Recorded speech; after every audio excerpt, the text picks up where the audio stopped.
And now, Death Valley Days.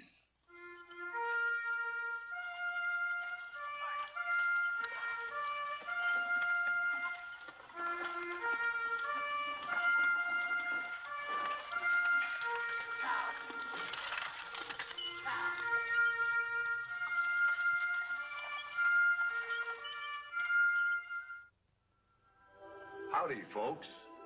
I'm the Old Ranger, and I have another interesting true story for you about the historic Death Valley country.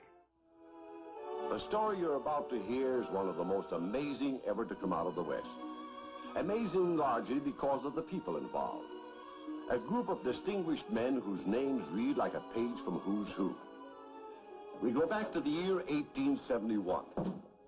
San Francisco is riding the crest of the greatest financial wave in its history. Stocks are booming.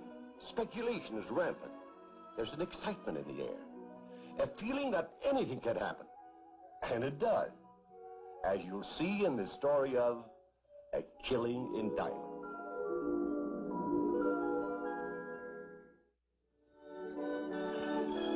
It starts on an afternoon in September when two weather-beaten prospectors come ambling along Market Street.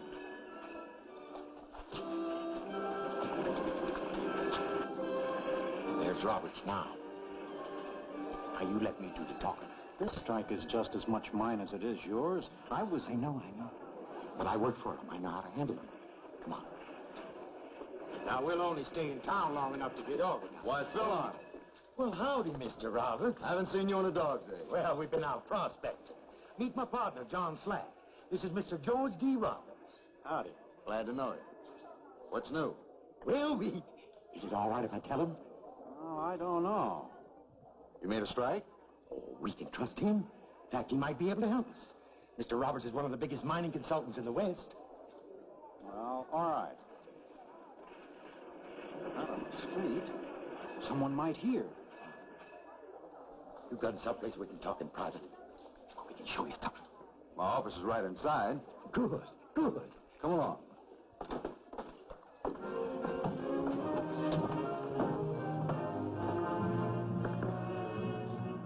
A sack full of diamonds. Where on earth did you find them? That's our business, Mr. Roberts. We stumbled on the field by accident, out there in the wilds. Are you sure they're real? I took them to a jeweler here in Frisco to be examined. Here's the report. Why, this is absolutely astounding. These must be worth a fortune. Oh, that's only a handful. Few samples we scraped up. What do you propose to do? We're not saying. Mr. Roberts is only expressing an interest, John, as an old friend. We're not selling out, that's for certain. Going to work the field ourselves. That'll take capital. We'll raise it, I hope.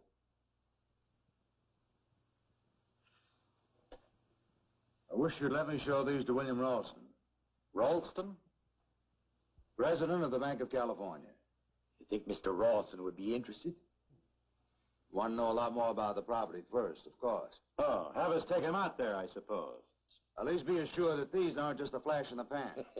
If it's diamonds he wants to see, I could bring him $1 million worth. Will you? Hey, now, wait a minute. Not so fast. Mr. Roberts wasn't suggesting anything unreasonable, John.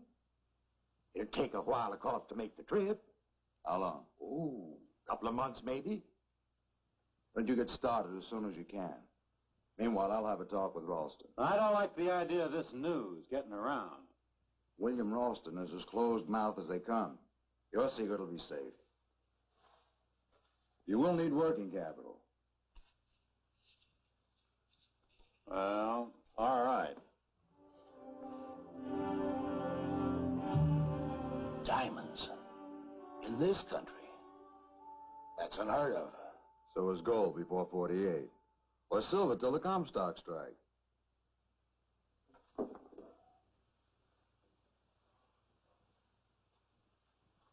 Who are these men, anyway? Phil Arnold I've known for many years. I hired him to investigate some mining properties for me. Found him reliable? Absolutely.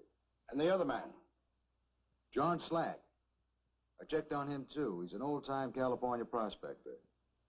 A bit surly, but has a good reputation around town. The diamonds have been certified as genuine? By San Francisco's leading jeweler. I tell you, Bill, we're on to something tremendous if this field turns out to be as rich as they claim. And we can keep the news from leaking out? They'll be out of town for the next 2 months. Good. That'll give us time to organize. Mind you, these fellows haven't said they'd sell. Quite the contrary. If it's something we want, we'll get it. It'll take a lot of money. And brains. The best available. Of course, the whole thing may prove to be a false alarm. Well, at least we'll be prepared, ready to step in and take control of the first great diamond fields to be discovered in America. I'll get in touch with our friend Asbury Harpending right away. But he's in London. Well, I'll cable him to come back. He'll come when he hears what's afoot.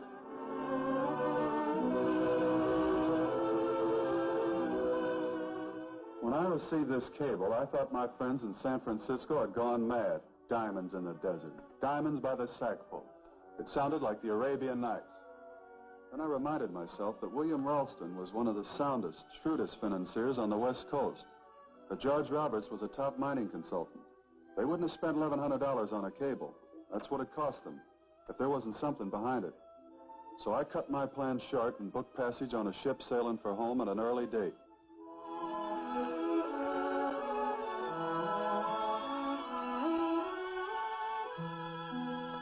You think we got $1 million worth here? Well, it's hard to judge. Enough anyhow to convince their lordships we're telling the truth. Sure. You know what I'd do just to be on the safe side? Pack them in 2 separate sacks. And if anything happened to one, we still have the other. What are you afraid of? Injuns? Well, you never can tell. I'd hate to turn up empty-handed after Ralston and Roberts had waited so long for us. I've still got my fingers crossed about that Ralston. We're in luck to have such a contact. Big banker with all the money in the world behind him. And the old eagle eye out. Oh, sure. Oh, come on, let's pack up and get going.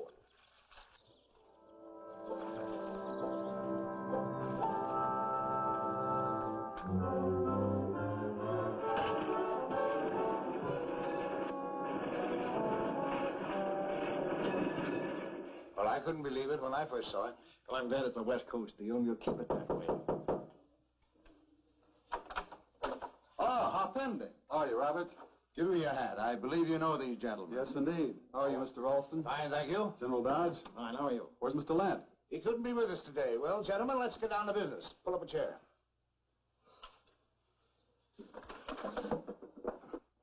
You couldn't have timed your arrival more opportunely, Harpending. This telegram has just been received from our prospector friends. It's sent from Reno. Reno? Well, then the diamond field isn't in Arizona as we'd imagined. Apparently not. Arriving on Overland Thursday evening. Please have responsible person meet train to take over baggage. Baggage? A mere $1 million worth of diamonds? Sign Arnold and Slack. That isn't John Slack. Do you know him? He used to work for me. Examined that mining property I own down in New Mexico. He's a good man. Well, I'm glad to hear that. Perhaps then you'd like to meet the train. What about you other gentlemen? No, I think only one of us should go. We don't want to run the risk of attracting too much attention. Very well. Take the diamond straight to your home. We'll all meet you there later this evening. Fine. By the same token, I'd suggest that we all arrive separately. There's no telling who may have got wind of this. You're right. I'll inform the servants. You all can wait for me in the library. And just hope that train isn't late.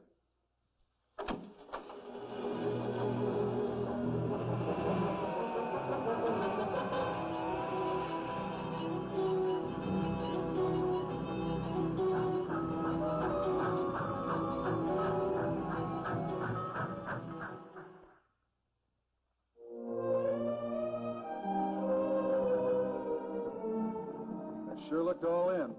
Hadn't closed their eyes since they boarded the train. Seems they already lost half the diamonds. Lost them? Fording the river on the way back.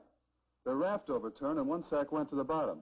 Nearly $1 million sunk. Good grief. No chance of recovering them? They didn't even try. Said there were plenty more diamonds where these came from. Wait a minute. Are the curtains drawn? Yes, and the door's locked. All right, go ahead.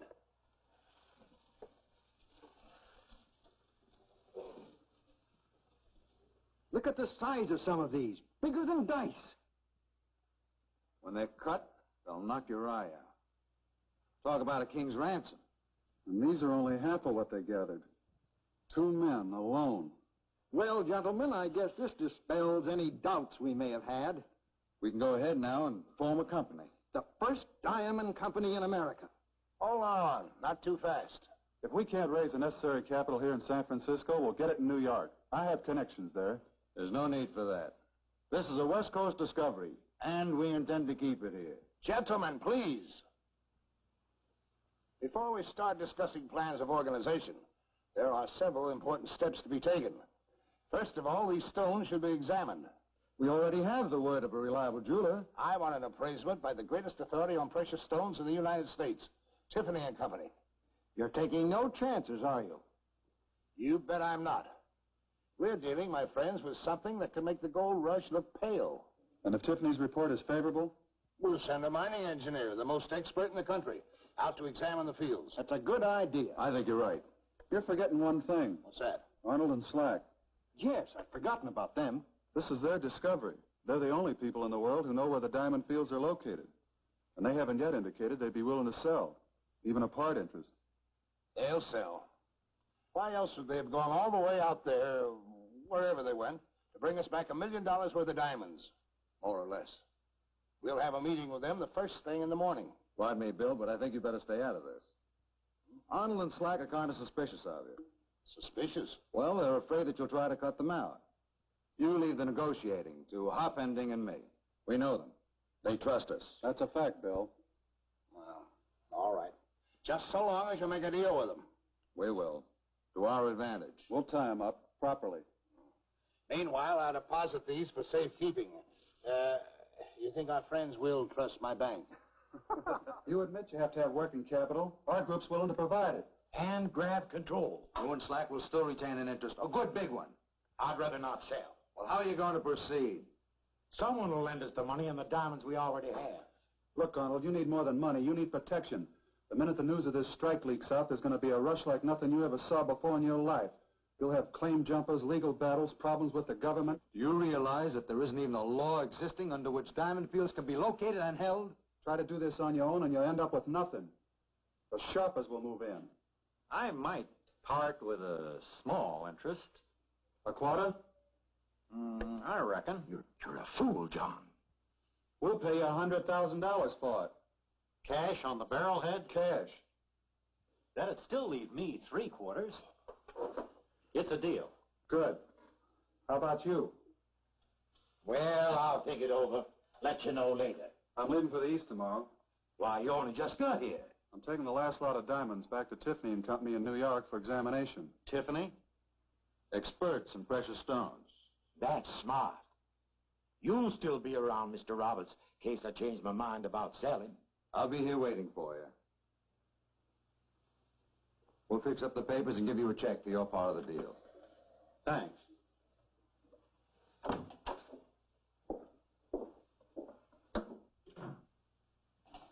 Well, we made a little headway. Arnold will come through. He's just overpowered by the magnitude of the whole thing. Can't say that I blame him. Just how big is it, Roberts? Can we swing it here in California? Well, Ralston seems to think so. And his associate Lent. Well, I don't. I think we're going to have to interest New York capital. And that's one of the things I plan to do while I'm east. You've heard of Samuel Barlow? The attorney? Why, yes. Well, he's a friend of mine and well connected in Wall Street. If we decide to incorporate back there, he could arrange to float the stock. Well, $10 million easily. Ralston will want to go with him. All right. We'll leave tonight. Put the store before Barlow by the end of the week.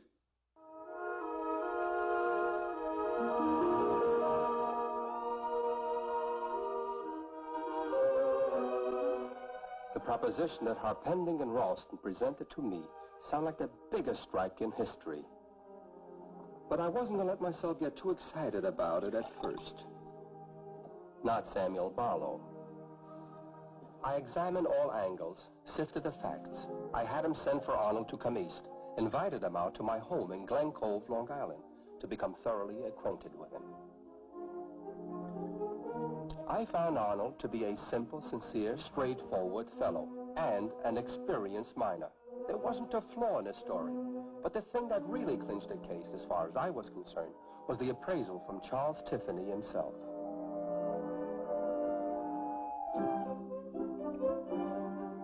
Our lapidary has examined these stones and finds them to be genuine diamonds.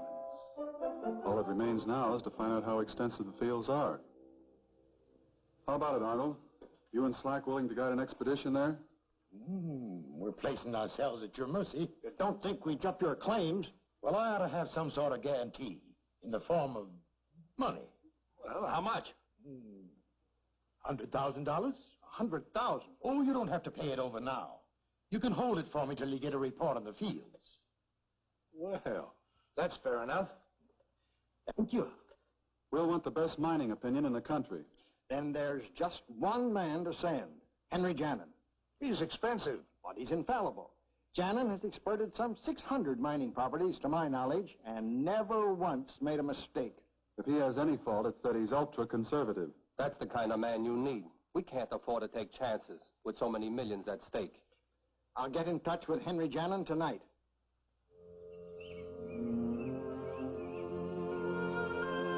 I, Henry Jannon, did agree to undertake the job for $2,500 cash, all expenses, and the privilege of buying 1,000 shares in the new company.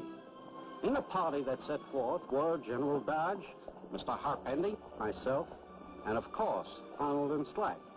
We left the railroad at a little station near Roaring Springs, Wyoming, where we hired an outfit and struck out into the wilderness.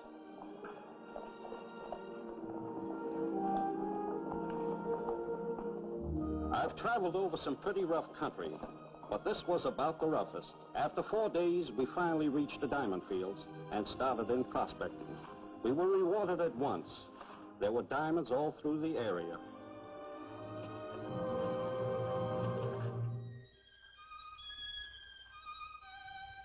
In the crevices of rocks, in little anthill formations, how deep they went, nobody could guess. We made only a surface examination, but enough to satisfy me that here indeed were diamonds in plenty. Then I got busy and surveyed all the neighboring ground that resembled it. We staked out everything in sight, set up notices of occupation, secured title to water rights and timberland. Leaving Slack to guard the property, the rest of us returned to New York, where I filed my official report. I don't know when I've ever been more excited about a project.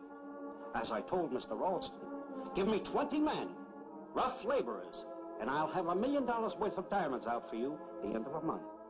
This diamond field would control the world market. I felt sure. Now that you got Jannon's report, how about that down payment I was promised? $100,000. Make it $150,000. Getting bigger ideas, huh? You're right. I'll speak to my friends about it right away. Thanks. We paid Arnold his $150,000 on account. With what we'd already paid Slack, that represented an outlay of $250,000. Only a fraction of what we now had to raise for working capital. There'll be no difficulty. Give me an hour on Wall Street, and we'll have the money subscribed. It's very kind of you, Mr. Barlow. But I am definitely of the opinion that the stock should be floated in California. You know, I've come to the same conclusion. Well, for once we agree. You're thinking in terms of a $10 million corporation? San Francisco can swing it. I have the word of my associates.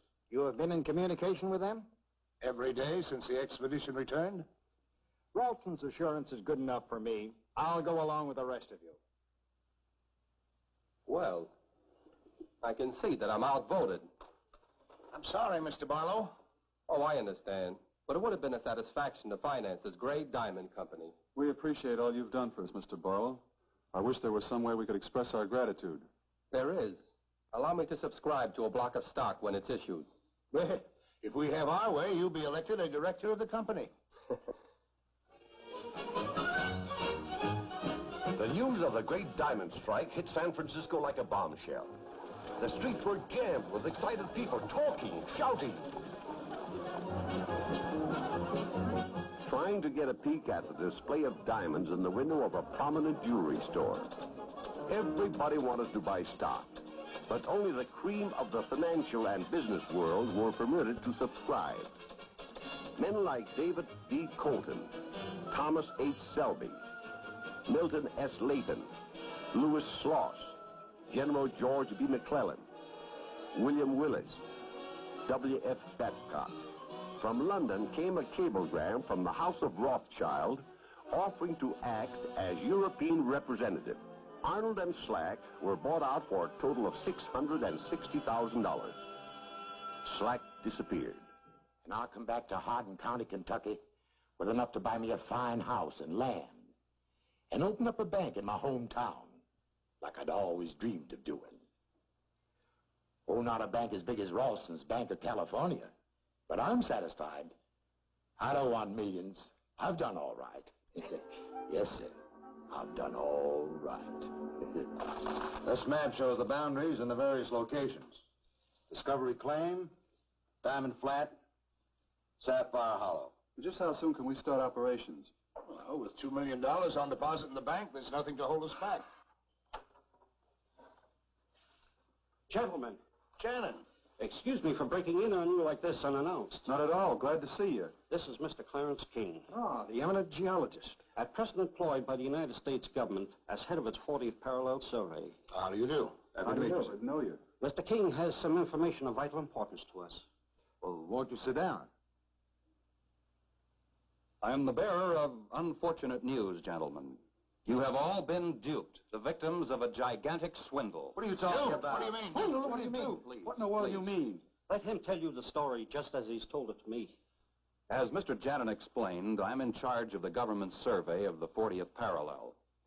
Hearing about this great diamond discovery and realizing that it lay within the province of our work, I decided to visit the fields in order to include an account of them in my official report.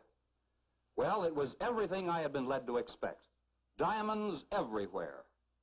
In the surface of rocks, in little ant hills. I'll confess that we helped ourselves to quite a few. I'll confess, too, that if we had left after the first day, I would have been completely fooled as anybody, even Mr. Jannon here. But on the second day, one of our party saw something sparkle in a crevice and picked it out. It was a cut diamond, clearly bearing the marks of a lapidary's tools. I realized then that these diamond fields were a gigantic fraud, salted by somebody with diabolical cleverness. But Tiffany's appraisement. Oh, the diamonds were genuine, only nature hadn't put them there. I still can't believe it till I see it with my own eyes. We'll go back together and I'll show you. There's no doubt in your mind, Mr. King? None whatsoever. You've been taken by two of the slickest operators in the business. Your friend, Arnold. And your friend Slack. I'd have staked my life on their honesty. As president of the company, I shall stop the sale of stock immediately. This is the cruelest blow I've ever been dealt in my life. To be made the laughing stock of the whole world. We'll never live it down. But there's one thing you can be sure of. No one will lose a penny if I have to pay it back out of my own pocket. And that's a promise. And Ralston kept that promise. When the last debt was settled, he had the canceled checks framed and hung on the wall of his office as a daily reminder of man's gullibility and guile. What about Arnold and Slack? Slack vanished from the face of the earth.